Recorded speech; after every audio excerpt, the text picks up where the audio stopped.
بڑے ہو گئے اور بعد میں اللہ تعالیٰ نے وہ آزمائش وہ بھی پوری کر لی، جو امتحان اللہ تعالیٰ نے حضرت ابراہیم علیہ السلام سے یہ لیا کہ اپنے بیٹے کو ذبح کر دو، وہ آزمائش بھی ہو گئی 12-13 سال کی عمر میں، تو پھر اس کے بعد دونوں باپ بیٹا نے مل کے کعبے کی تعمیر کی۔ بعض مفسرین کا خیال یہ ہے کہ یہ دعائیں کعبہ کی تعمیر کے بعد کی ہیں، لیکن درست یہی محسوس ہوتا ہے کہ یہ اس وقت کی دعائیں جب وہ چھوڑ کے جا رہے ہیں، اور چونکہ وہاں پہ خطرہ بھی تھا کہ یہ بچے یہاں پہ میں چھوڑ کے جا رہا ہوں، تو وہاں پہ ارد گرد کے جو قبائل تھے وہ لوٹ مار کرنے والے قبائل تھے، تو کوئی نقصان نہ پہنچائیں، لہذا سب سے پہلی چیز جو مانگی تو وہ امن مانگا، کہا کہ اللہ رب اجعل ھذا البلد آمنا، اللہ اس گھر کو امن والا بنا دے۔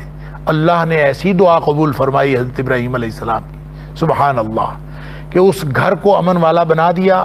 وہ باقاعدہ اس گھر میں ہی نہیں بلکہ اس کے ارد گرد جو حدود حرم ہیں، ان پوری حدود کے اندر کسی انسان کو تو کیا کسی جانور کو نقصان پہنچانا بھی جائز نہیں، اور اللہ تعالیٰ نے ایسا اس کو امن کا گہوارہ بنا دیا۔ اور پھر اس کی طرف آنے والے جو رستے ہیں ان کو بھی اس طرح سے پرامن بنا دیا کہ 4 مہینے مقرر کر دیے حرمت والے مہینے، اور خاص طور پہ جو حج اور عمرے کے مہینے ہیں، یعنی ذوالقعدہ، ذوالحجہ اور محرم جو حج کے لیے آنے والے، اسی طرح رجب میں زیادہ طور پہ لوگ عمرے کرتے تھے اور رجب کو بھی، وہ مہینے جن میں زیادہ تر لوگ اس گھر کی طرف آتے تھے ان کو خاص طور پر امن والا بنا دیا، یہ علاقہ بھی امن والا بنا دیا۔ تو وہ جو امن کی اللہ کے سے دعا کی تھی ابراہیم علیہ السلام نے، اس کو گویا بھرپور طریقے سے اللہ تعالیٰ نے پورا فرما دیا۔ پھر ساتھ دعا کی کہ اللہ میں ایسی جگہ پہ چھوڑ کے جا رہا ہوں تیرے عزت والے گھر کے پاس جو بالکل بغیر کھیتی کے وادی ہے، ربنا لیقیم الصلاۃ۔ اب یہاں پہ اے اللہ یہ میں اس لیے چھوڑ کے جا رہا ہوں تاکہ یہ نماز قائم کرنے والے بنے، تیری عاجزی کا نظام یہاں قائم کریں۔ ساتھ جو مانگ رہے ہیں، پہلے امن مانگا، پھر اب مانگ رہے ہیں فجعل افئدۃ من الناس تہوی الیہم، کہ اللہ لوگوں کے دلوں کو اس گھر کی طرف مائل کر دے، اس شہر کی طرف مائل کر دے، لوگوں کو مائل کر دے کہ یہاں اور بھی لوگ آ جائیں تاکہ یہ میرے بچے اکیلے نہ رہیں۔ اللہ اکبر، لوگوں کے دلوں میں۔ اب یہاں پہ یہ نہیں فرمایا کہ سارے لوگوں کے دل اس کی طرف مائل کر دے، افئدۃ الناس نہیں فرمایا، بلکہ فرمایا افئدۃ من الناس۔ فرق کیا ہے؟ حضرت ابن عباس رضی اللہ تعالیٰ فرماتے ہیں افئدۃ من الناس کا مطلب ہے لوگوں میں سے کچھ لوگوں کے دل اس کی طرف مائل کر دیں۔ اب اگر اللہ تعالیٰ یہ حضرت جبرائیل علیہ السلام، حضرت ابراہیم علیہ السلام اگر دعا کرتے ہوئے یہ کہہ دیتے کہ فجعل افئدۃ الناس، کہ لوگوں کے دل لگا دے تہوی الیہم، تو پھر تمام لوگ دنیا کے وہ کعبے میں آنے کی چاہت رکھتے اور سب لوگوں کی خواہش ہوتی کہ وہاں پہ پہنچیں گے، لیکن چونکہ من الناس کہا، افئدۃ من الناس، تو لوگوں میں سے اللہ نے مسلمانوں کے دل کعبۃ اللہ کے ساتھ جوڑ دیے، لہذا دنیا کا کوئی مسلمان نہیں ہے جو اپنے دل کے اندر خواہش نہیں رکھتا، یہ چاہت نہیں رکھتا کہ وہ کعبۃ اللہ جائے۔ تو یہ وہ چاہت اللہ نے وہ پیدا کی ہے جو حضرت ابراہیم علیہ السلام کی دعا تھی کہ اے اللہ فجعل افئدۃ من الناس، تو لوگوں کے دل ایسے بنا دے تہوی الیہم، وہ اس کی طرف مائل ہوتے ہوئے آئیں۔ سبحان اللہ، اب پوری دنیا سے لوگ مائل ہو کے آتے ہیں، کعبۃ اللہ کی محبت اور اس شہر کی محبت اللہ تعالیٰ نے ہر مسلمان کے دل کے اندر بائی ڈیفالٹ ڈال دی، لہذا دنیا کے کسی کونے کا مسلمان ہوگا اس کا دل اس طرف لگا ہوگا کہ اللہ کبھی موقع ہو، وہ دعائیں بھی کرتا ہے، پہنچنے کی کوشش بھی کرتا ہے، اللہ تعالیٰ سب کو لے جائے۔ تو یہ بھی ابراہیم علیہ السلام کی دعا اللہ تعالیٰ نے قبول فرمائی۔ وَارْزُقْهُم مِّنَ الثَّمَرَاتِ، ساتھ یہ بھی کہا کہ اللہ ان کو رزق بھی دے دے، پھلوں کا رزق بھی دے دے۔ اب دیکھیں وادی غیر ذی زرع ہے، ایسی وادی ہے جس میں زراعت ہے ہی نہیں، جس میں کھیتی ہے ہی نہیں، نہ تھی نہ آج ہے، نہ اس وقت تھی نہ آج ہے، لیکن ساتھ وَارْزُقْهُم مِّنَ الثَّمَرَاتِ، اللہ پھلوں کا رزق عطا کر اس شہر کے رہنے والوں کو۔ اللہ اکبر، اللہ تعالیٰ نے اس کا انتظام ایسا فرما دیا اس دور سے کہ کہتے ہیں کہ سب سے پہلے جو قبیلہ آ کے آباد ہوا وہاں وہ بنو جرم تھے. بنو جرم قبیلہ وہاں سے گزر رہا تھا. انہوں نے دیکھا کہ جناب وہاں پہ پرندے اوپر اڑ رہے ہیں, اور پرندے اڑنے کا مطلب یہ ہے کہ یہاں پانی ہے. لہٰذا وہ وادی کے اندر آ گئے. جا کے دیکھا تو وہاں جناب پانی کا چشمہ بھی تھا, اور پانی کے چشمے کے اوپر جو ہے ماں بیٹا جو ہے اپنا خیمہ بنا کے رہ رہے ہیں. تو انہوں نے آ کے ان سے وہاں قیام کرنے کی اجازت مانگی, انہوں نے اجازت دے دی. اب وہ قبیلہ وہاں پہ رہا. بعد میں حضرت اسماعیل علیہ السلام کی شادی بھی بنو جرہم کے اندر ہوئی ہے. وہ سسرال خاندان ہے حضرت اسماعیل علیہ السلام کا. تو یوں اللہ تعالیٰ نے وہاں پہ آباد کاری کر دی, لوگ آنا شروع ہو گئے. اور یہ سارا جتنا بھی کھانے پینے کا سامان لے کے آتے تھے یہ باہر سے لے کے آتے تھے. وہاں سے تو کوئی چیز اگتی ہی نہیں ہے, لیکن اللہ تعالیٰ نے باہر سے ایسا انتظام اس دور میں بھی کر دیا. اور آج کے دور میں بھی آپ مکہ مکرمہ چلے جائیں, پوری دنیا کے اندر جو پھل کہیں بھی پایا جاتا ہے وہ آپ کو مکہ مکرمہ کے اندر مل جاتا ہے. سبحان اللہ, ہر طرح کا پھل, دنیا کے ہر کونے کا پھل آپ کو مکہ مکرمہ مل جاتا ہے. یہ بھی حضرت ابراہیم علیہ السلام کی دعا کا نتیجہ ہے. سبحان اللہ. فرمایا وارزقہم من الثمرات, اللہ ان کو پھلوں کا رزق دے. لعلہم یشکرون, تاکہ وہ تیرا شکر کریں. سبحان اللہ. یہ بات چونکہ شکر کی ہے, خود بھی ابراہیم علیہ السلام کے حوالے سے پورے سورہ ابراہیم کا موضوع بھی یہی ہے, شکر کا رویہ. اور قرآن کہتا ہے کہ شاکر لانعمہ, خود ابراہیم علیہ السلام اللہ کی نعمتوں کا شکر کرنے والے تھے. اپنی اولاد کے لیے بھی وہی دعا کر رہے ہیں کہ اللہ میری اولاد کو بھی شکر کرنے والا بنا. سبحان اللہ. اور گویا یہ جو ربنا لیقیموا الصلاۃ پہلے کہہ دیا نا, تو اور لعلہم یشکرون جو کہہ دیا, تو ساتھ جو مادی نعمتیں مانگی ہیں, جہاں امن مانگا ہے, جہاں رزق مانگا ہے, جہاں اس شہر کے لیے مادی نعمتیں مانگی ہیں, تو یہ ربنا لیقیموا الصلاۃ کہنا درمیان میں اور آخر پہ لعلہم یشکرون کہنا, یہ اس بات کی علامت ہے کہ حضرت ابراہیم علیہ السلام نے جب نعمتیں مانگ رہے تھے تو یہ اظہار کیا کہ اللہ نعمتیں حاصل کرنا مقصد نہیں ہے, مقصد تیری عاجزی ہے, مقصد تیرا نظام قائم کرنا ہے, مقصد تیرا شکر کرنا ہے, تاکہ یہ فوکس آؤٹ نہ ہو اور رہتی دنیا تک کوئی بھی اولاد ابراہیمی سے یہ نہ کہے کہ جناب رزق مانگنا کی بہت بڑی بات ہے, یا کوئی اپنے لیے امن مانگنا کوئی بہت بڑی بات ہے. امن بھی مانگو, رزق بھی مانگو, یہ ساری چیزیں مانگو, لیکن مقصدیت کو نہ بھولو. مقصدیت کیا ہے؟ ربنا لیقیموا الصلاۃ, اے اللہ تاکہ یہ نظام صلاۃ قائم کریں, تیری عاجزی کا نظام قائم کریں.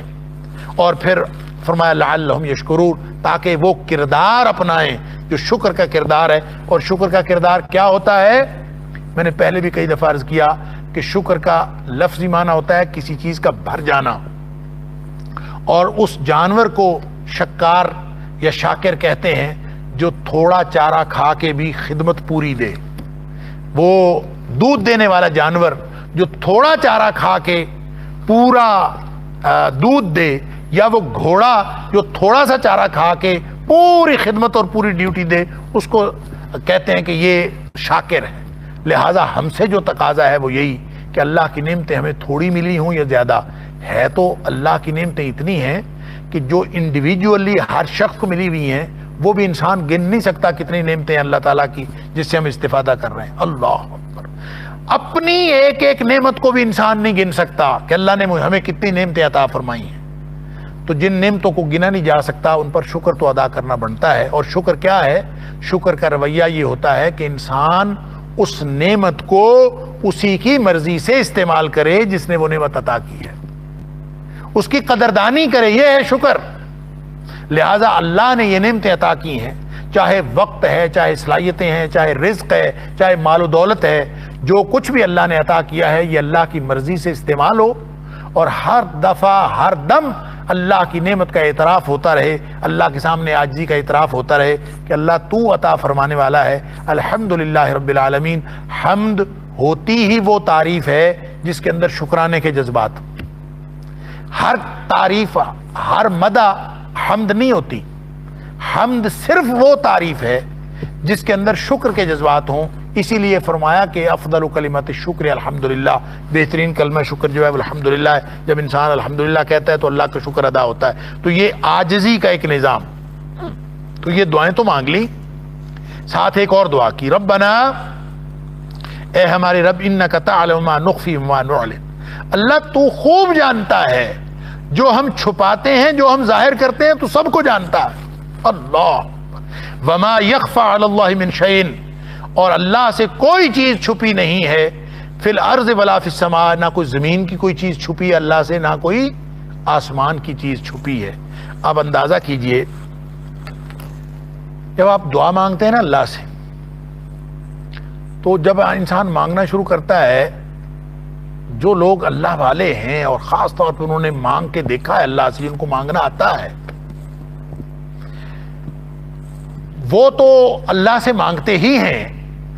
جو ہم جیسے گناہگار ہیں وہ بھی، اگر اللہ سے آپ دعا مانگنے بیٹھیں کبھی اکیلے میں، تو آپ محسوس کریں گے کہ جب آپ دعا مانگنے بیٹھتے ہیں نا، تو آپ کو الفاظ ہی مناسب نہیں ملتے دعا کرنے کے لیے۔ آپ دعا کرتے ہیں، لگتا ہے کہ وہ پورا ما فی الضمیر، آپ اس کا اظہار نہیں کر سکے۔ آپ نے کیا کچھ مانگنا ہوتا ہے، یعنی آپ بیٹھ کے سوچیں تو صحیح، آپ نے اللہ سے کیا کچھ مانگنا ہے۔ کوئی ایک چیز کی ضرورت ہے، نبی اکرم صلی اللہ علیہ وسلم نے فرمایا جوتی کا تسمہ بھی ٹوٹ جائے تو اللہ سے مانگو۔ اب چھوٹے چھوٹی حاجات سے لے کر بڑے جو اخروی انعامات ہیں ان تک، اور دین، دنیا، رزق، اولاد، آخرت، ہر چیز جو مانگنی ہے اللہ سے ہی مانگنی۔ جب اللہ سے مانگنے بیٹھتے ہیں تو ایسے لگتا ہے کہ مانگنا تو آ ہی نہیں رہا، ایسے لگ رہا ہے کہ جو دل کی دعائیں ہیں پوری طرح زبان پہ نہیں آ رہی۔ اللہ اکبر۔ تو اس کا مداوع ہے جو انسان کے یہ جذبات ہیں کہ اللہ، جو میں مانگنا چاہتا ہوں، میں مانگنے سے بھی عاجز ہوں، تو دلوں کے حال جانتا ہے، میں جس کا اظہار کر رہا ہوں تو وہ بھی جانتا ہے، جس کو میں نہیں ظاہر کر رہا کہ کر پا رہا تو وہ بھی جانتا ہے، تو دلوں کے حال جانتا ہے، تو دلوں کی باتیں جانتا ہے، تو ہمارے دلوں کی باتیں ہی قبول فرما لے۔ ربنا انک تعلم ما نخفی وما نعلن، اللہ جو ہم چھپاتے ہیں وہ بھی تو جانتا ہے، جو ہم ظاہر کرتے ہیں وہ بھی جانتا ہے، تو ہمارے دلوں کی جو برائیاں ہیں وہ دور فرما دے، اور دلوں کی جو اچھائیاں ہیں ان کو جلا بخش دے۔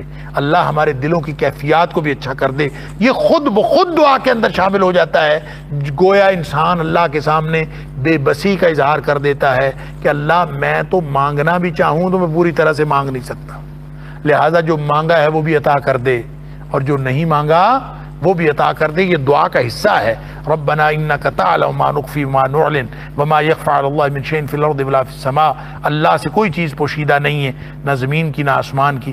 الحمدللہ الذی وہب لی علی الکبر اسماعیل و اسحاق، مانگ رہے ہیں مزید احسانات، لیکن جو پہلے احسانات ہیں ان کا اعتراف اور شکر اس کے اندر شامل ہونا چاہیے۔ اللہ تو نے مجھے یہ بھی عطا کیا، اللہ تو نے مجھے فلاں بھی عطا کیا۔ یہ بھی دعا مانگنے کا طریقہ بتایا جا رہا ہے۔ جو اللہ کے احسانات ہیں وہ یاد کیے جائیں کہ اللہ تیرے میرے اوپر بے شمار احسانات ہیں، تو نے زندگی دی، تو نے سانس دیے، تو نے مانگنے کی توفیق عطا فرمائی، تو نے دین اسلام کی توفیق عطا فرمائی، تو نے قرآن پڑھنے کی توفیق عطا فرمائی، تو نے کتنے انعامات ہمیں کیے کہ یہ تو اپنے سامنے عاجزی کرنے کی توفیق عطا فرمائی۔ تو نے جتنے انعامات ہیں اللہ کے، ان کا ذکر کیا جائے۔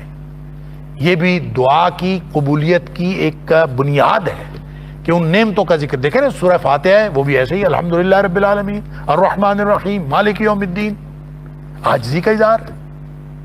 پھر جا کے ایاک نعبد و ایاک نستعین، اس مالک کے ساتھ اپنا تعلق ہے۔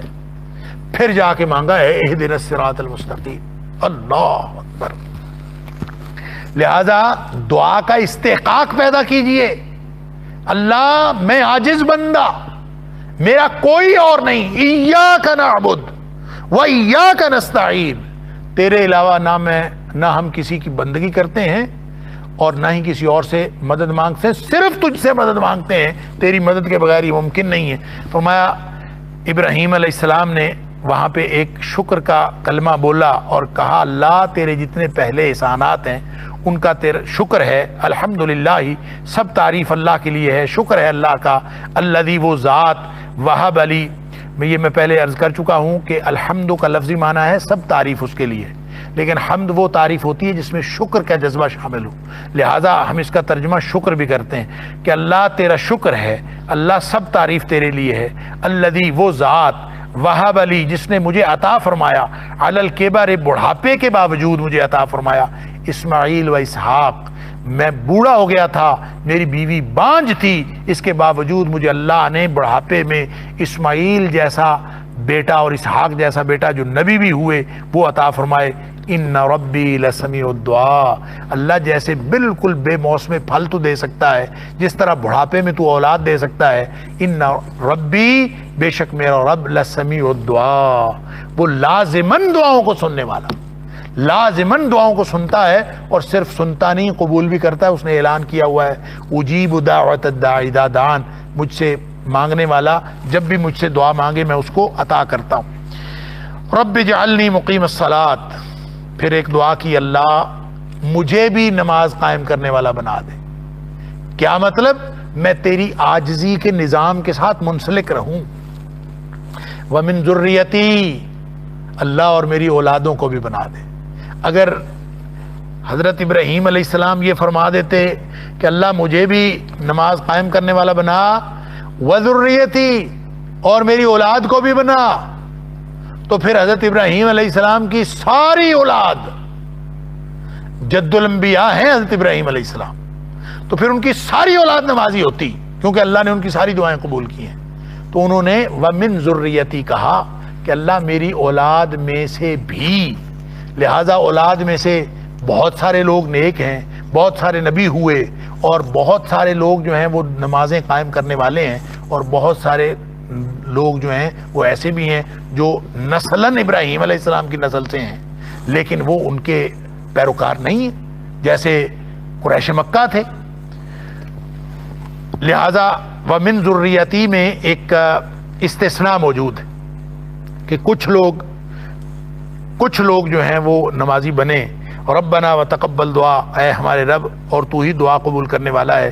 ربنا اغفر لی، اے اللہ مجھے بھی بخش دے، ولوالدیہ، میرے والدین کو بھی بخش دے، وللمؤمنین، اور تمام اہل ایمان کو بخش دے، یوم یقوم الحساب، جس دن حساب قائم ہوگا اللہ اس دن سب کو بخش دے۔ اب یہ ابراہیم علیہ السلام شکر کا طریقہ بھی بتا رہے ہیں، اور ابراہیم علیہ السلام کی زبانی اللہ تعالی ہمیں بتا رہا ہے، اور یہ شکر کا طریقہ بھی ہے، دعا کا طریقہ بھی، کہ اللہ تعالیٰ سے دعا کرتے رہیں۔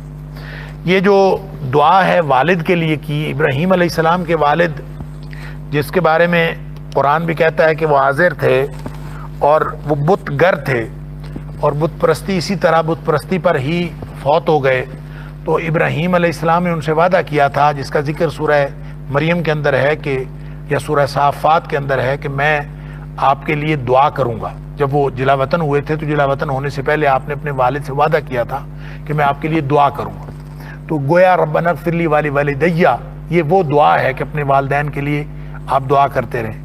لیکن وہ والدین جو مشرک فوت ہو جائیں یا کافر فوت ہو جائیں، ان کے لیے دعا کی اجازت نہیں ہے۔ اس کے اوپر پوری تفصیل سے بات ہو چکی جب ہم سورہ انفال اور سورہ توبہ پڑھ رہے تھے، اس کے اوپر پوری تفصیل سے گفتگو ہو چکی کہ جو بندہ یقینی شرک پہ یا یقینی کفر پہ فوت ہو جاتا ہے تو اس کے لیے دعا سے منع کیا ہے۔ البتہ پوری دنیا میں ایک بھی بندہ گواہی دینے والا ہو کسی کے دین کی، کسی کے اسلام کی، کسی کے ایمان کی، تو اس کے لیے دعا کی جا سکتی، یعنی جس کو سب لوگ سمجھ رہے ہوں کہ یہ کافر ہے، اور کچھ لوگ سمجھ رہے ہوں کہ کافر نہیں تھا، اس کے لیے دعا کی جا سکتی ہے۔ جس کے کفر پر نہ ہونے اور ایمان پر ہونے کا ذرہ بھر بھی امکان ہو تو اس کے لیے دعا کی جا سکتی، اور جس کے لیے ظاہر ہو کہ وہ کافر تھا، یہ مشرک تھا، اس کے لیے دعا نہیں کی جانی چاہیے۔ تو حضرت ابراہیم علیہ السلام تو دعا کرتے رہے، تو یہ دعا کون سی ہے؟ اس کے لیے کچھ لوگوں کا تو خیال یہ ہے، کچھ مفسرین کا، کہ حضرت ابراہیم علیہ السلام پہلے اپنے والد صاحب کے لیے دعا کرتے رہے، بعد میں جب ان کے اوپر یہ حقیقت کھلی کہ ان کے والد صاحب تو اللہ کی دشمنی کی حالت میں فوت ہو گئے، تو پھر انہوں نے دعا چھوڑ دی۔ بعض لوگوں کا یہ خیال ہے، اور اس کی دلیل جو ہے وہ سورہ توبہ کی آیت نمبر 114 میں موجود ہے کہ وما کان استغفار ابراہیم، ابراہیم علیہ السلام کا استغفار کچھ نہیں تھا اس کے علاوہ لے ابھی ہی اپنے والد کے لیے جو وہ کرتے رہے، الا عن موعدۃ وعدہ ایاہ، یہ صرف ایک وعدے کی پابندی تھی جو ابراہیم علیہ السلام نے وعدہ کیا تھا، وہ کرتے رہے۔ فلما تبین لہ، جب ان کے اوپر واضح ہو گیا انہ عدو للہ، کہ وہ تو اللہ کا دشمن تھا، تبرأ منہ، تو انہوں نے اس سے برات کا اظہار کر دیا۔ یعنی یہ ایک تو قرآن نے خود تشریح کر دی کہ پہلے وہ کرتے رہے، بعد میں انہوں نے اس سے برات کا اظہار کر دیا۔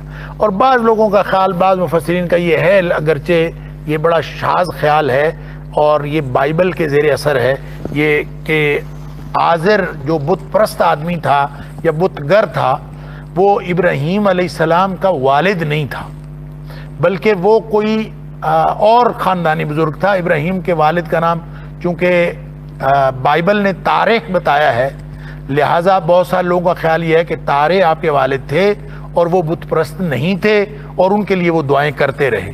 جو آزر تھا وہ بت پرست تھا اور وہ چچا تھا یا اور خاندانی بزرگ تھا، ان کے لیے دعائیں نہیں کی۔ لہٰذا یہاں جو دعا ہے ربنا اغفر لی ولوالدیہ، کہ اے رب میرے والدین کو بخش دے، تو یہ والدین سے مراد وہ آزر نہیں ہے، بلکہ یہ وہ والدین، وہ والد ہیں جو حقیقی والد تھے اور وہ بت پرست نہیں تھے۔ یہ شاذ خیال ہے بعض مفسرین کا، اور جو عمومی طور پر مفسرین کا، جمہور مفسرین کا خیال ہے وہ یہی ہے کہ بعد میں انہوں نے یہ دعا چھوڑ دی تھی، اور اس کا ذکر سورہ توبہ کی آیت نمبر 114 کے اندر ملتا ہے۔ اور القرآن یفسر بعضہ بعضا، قرآن اپنی خود ہی تفسیر کر دیتا ہے ایک حصے کی، اور یہ تفسیر سورہ توبہ کے اندر ہو گئی۔ وَلَا تَحْسَبَنَّ اللَّهَ غَافِلًا عَمَّا يَعْمَلُ الظَّالِمُونَ، اور آپ یہ گمان نہ کریں کہ اللہ ظالموں کے عمل سے غافل ہے۔ وَلَا تَحْسَبَنَّ اللَّهَ، اور آپ یہ گمان نہ کریں اللہ کے بارے میں غافلاً کہ اللہ ناواقف ہے، عَمَّا يَعْمَلُ الظَّالِمُونَ، ان چیزوں سے جو عمل کرتے ہیں ظالم، یعنی ظالم جو کچھ کر رہے ہیں۔ اور ظاہر ہے کہ یہ مکی دور کی بات ہے، تو اس سے مراد مکے والے ہیں جو ظلم کر رہے تھے، کہ ان کی کسی بھی بات سے اللہ تعالیٰ غافل نہیں ہے۔ انما یؤخرہم لیوم تشخص فیہ الابصار، اللہ کا ایک قانون ہے، قانون امہال، اور اللہ تعالیٰ مہلت دیتا ہے اپنی جو بھی اپنے دشمن ہوتے ہیں ان کو مہلت دے دیتا ہے، لیکن یہ مہلت کب تک چلتی ہے؟ لیومن، یہ اس دن تک مہلت ہے، تشخص فیہ الابصار، جس دن آنکھیں پھٹی رہ جائیں گی۔ اللہ اکبر۔ تشخص جو ہے شخص سے ہے، شخص وہی جو ہم استعمال کرتے ہیں ایک وجود کے لیے، تو شخص چونکہ کسی عام انسان پر، کسی ذات پر بولا جاتا ہے، اور کہتے ہیں کہ اسی لیے بولا جاتا ہے کہ اس شخصیت کہتے ہی اس کو ہیں جس کے اندر ارتفاع بھی ہوتا ہے اور اس کا ظہور بھی ہوتا ہے، یعنی وہ سیدھا کھڑا ہوا انسان جو لوگوں کو نظر آتا ہے وہ شخص ہے، لہذا آپ کہہ دیتے ہیں کہ ایک شخص نظر آیا۔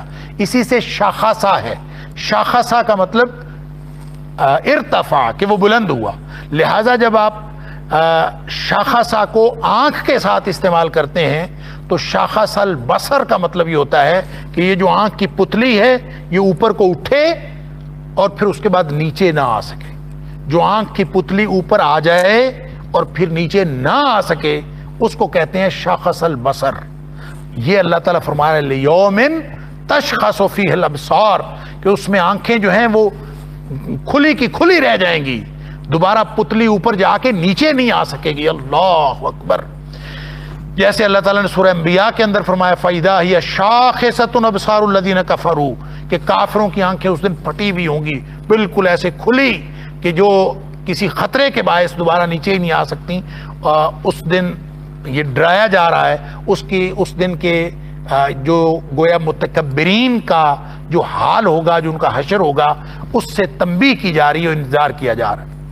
مہطعین مقنعی رؤوسہم لا یرتد الیہم طرفہم وافئدتہم ہوا۔ مہطعین کا مطلب ہوتا ہے دوڑنا۔ مہطعین اصل میں ہتا یا اہتا سے ہے، یہ اس دوڑنے کو کہتے ہیں، عام دوڑنے کو نہیں کہتے۔ مہطعین قرآن میں 2 دفعہ استعمال ہوا، یہاں بھی استعمال ہوا اور سورہ نجم کے اندر بھی استعمال ہوا، مہطعین الی الداعی، کہ بلانے والے کی طرف دوڑ رہے ہوں گے۔ وَيَقُولُ الْكَافِرُونَ هَذَا يَوْمٌ عَسِرٌ، اس دن کافر کہہ رہے ہوں گے کہ آج کا دن تو بہت ہی مشکل دن۔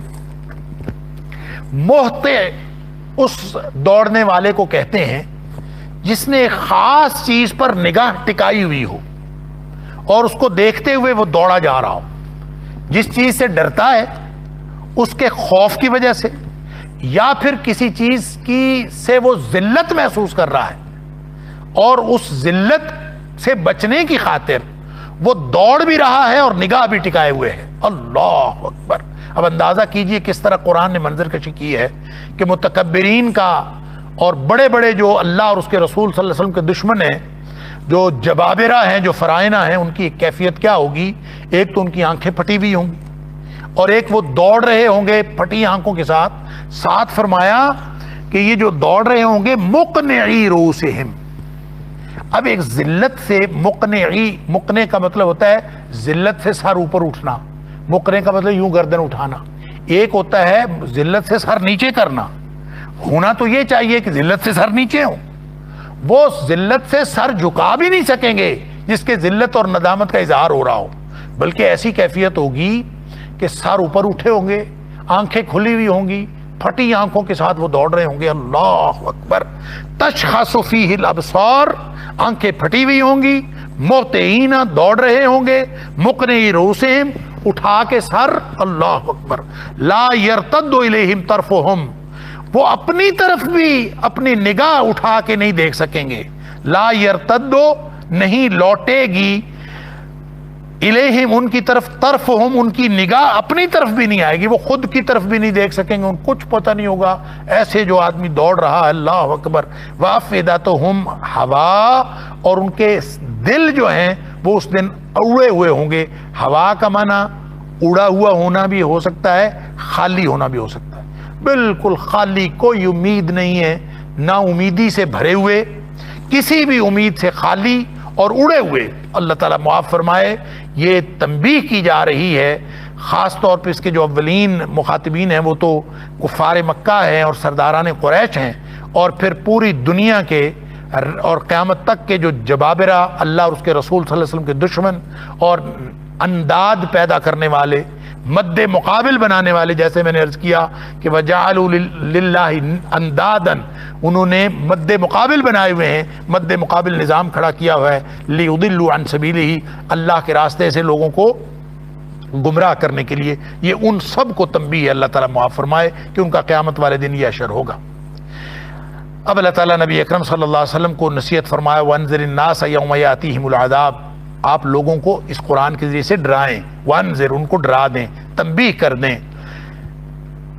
یوم یاتیہم العذاب، جب ان کے اوپر عذاب آ جائے گا، فیقول الذین ظلموا، اس دن ظالم یہ کہیں گے ربنا اخرنا الی اجل قریب، کہ اے اللہ یہ عذاب جو ہے ہم سے تھوڑی دیر کے لیے مؤخر کر دے، نجب دعوتک، ہم تیری دعوت کو قبول کرتے ہیں، تیری پکار پر لبیک کہتے ہیں، وَنَتَّبِعِ الرُّسُلَ، اور ہم رسولوں کی پیروی بھی کریں گے، اس کو مؤخر کر دے عذاب کو، ہم واپس جا کے سب کچھ کریں گے۔ اللہ تعالیٰ کی طرف سے فرمایا جائے گا اولم تکونوا اقسمتم من قبل، اس سے پہلے تم نے قسمیں نہیں اٹھائی تھیں اس بات پر، ما لکم من زوال، کہ یہ تمہاری دنیاوی بادشاہت کو کوئی زوال نہیں آنے والا، یہ کبھی ٹلنے والی نہیں۔ وہ تم دنیا کے بارے میں کہتے تھے کچھ نہیں ہونے والا، کوئی قیامت نہیں آ رہی، کچھ نہیں ہو رہا، یہ دنیا کی نعمتیں کہیں نہیں جا رہی، ان کو کوئی زوال نہیں آ رہا، یہ قسمیں نہیں اٹھاتے تھے، اس وقت تمہیں نہیں یہ خیال آیا؟ اللہ اکبر! یہ وہی بات ہے جو اللہ تعالیٰ نے سورہ ملک کے اندر اور دیگر صورتوں کے اندر اللہ تعالیٰ نے فرمائی کہ یہ اس دن اعتراف کریں گے، وَقَالُوا لَوْ كُنَّا نَسْمَعُ أَوْ نَعْقِلُ مَا كُنَّا فِي أَصْحَابِ السَّعِيرِ فَاعْتَرَفُوا بِذَنبِهِمْ فَسُوقًا لِأَصْحَابِ السَّعِيرِ، جہنمی اس دن اعتراف کریں گے کہ کاش کہ دنیا میں ہم عقل کر لیتے۔ اور اللہ تعالیٰ فرماتا ہے وَسَكَنْتُمْ فِي مَسَاكِنِ الَّذِينَ ظَلَمُوا أَنفُسَهُمْ، ان کو کہا جائے گا کہ تم پہلی